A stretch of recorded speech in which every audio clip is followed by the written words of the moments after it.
All right, man, peace.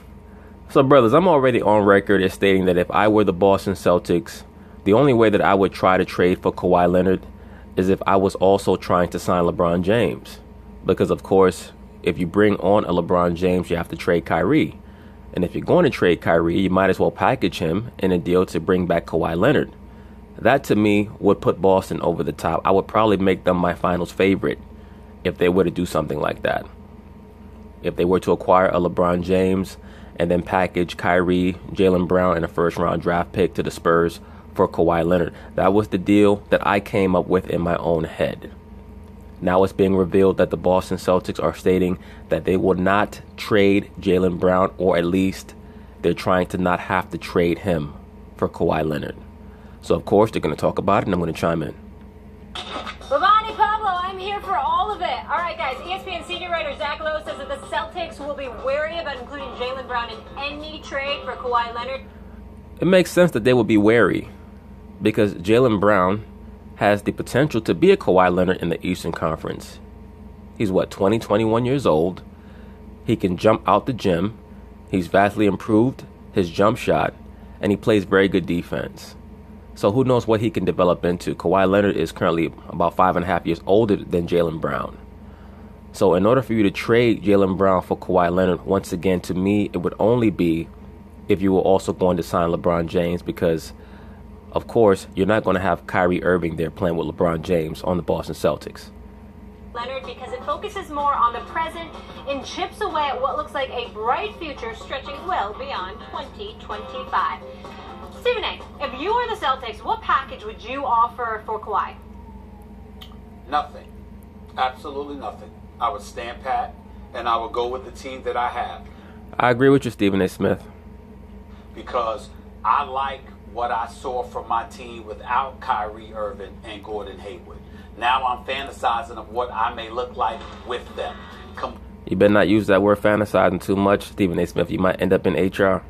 Combined with the fact that if I got Kawhi Leonard, because he's such a big-time player, he would command compensation.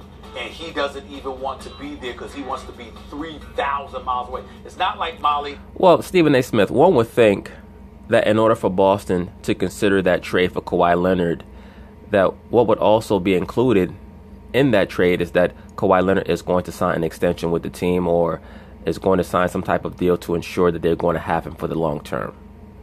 Molly, he would play in Boston, but he wants to be in Hartford. This dude wants to be in L.A., 3,000 miles away from Boston. I'm not taking that chance. I'm standing pat and rolling with what I got because I still think I could come out in the East and be in the finals without him. I'm centering a package around Gordon Hayward. It's a closer to a salary match than a lot of others. Gordon Hayward's in his prime. He's excellent. He's like Kawhi light. He doesn't need the ball. He can get out in transition. He'll play. Gordon Hayward is not like Kawhi light. And coming off of that horrific leg injury that Gordon Hayward suffered in Game 1 of last year's regular season, you have no idea what he's going to look like. There's no way in the world that the San Antonio Spurs are going to make a trade with the Boston Celtics with Gordon Hayward being the centerpiece of what you're getting back. There's no way, not unless you're going to throw in about 3 first-round draft picks. And I doubt that Danny Ainge is going to do that for Kawhi Leonard, who's a great player the last time that we saw him. But is he discernibly better than Jaylen Brown and Jason Tatum together?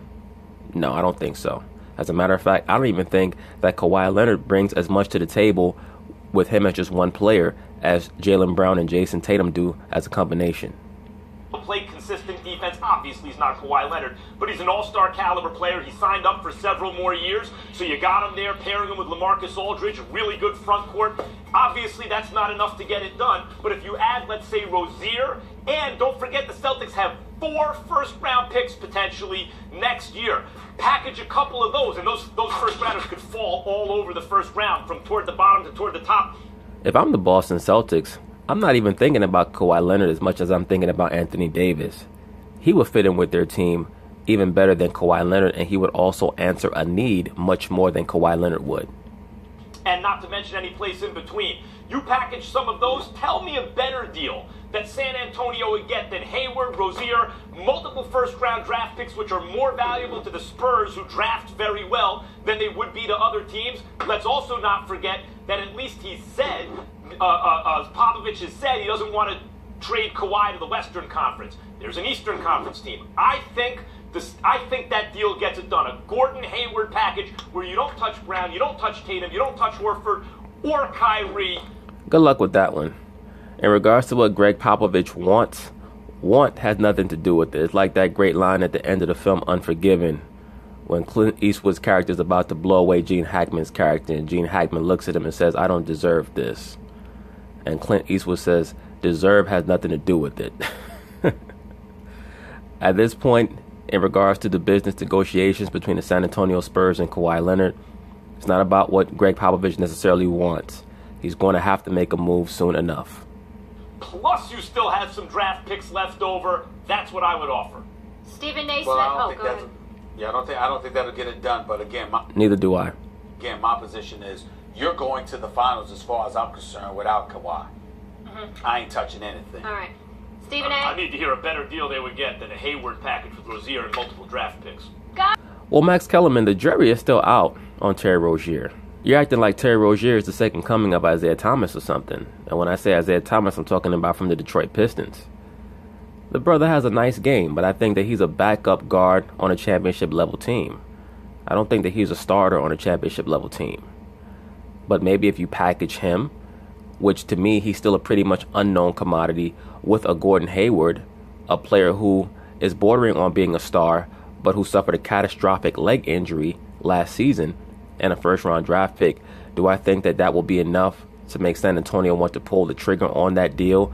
And that's just assuming that Kawhi Leonard is going to be willing to sign a long-term contract extension with the Boston Celtics. I think the answer is no.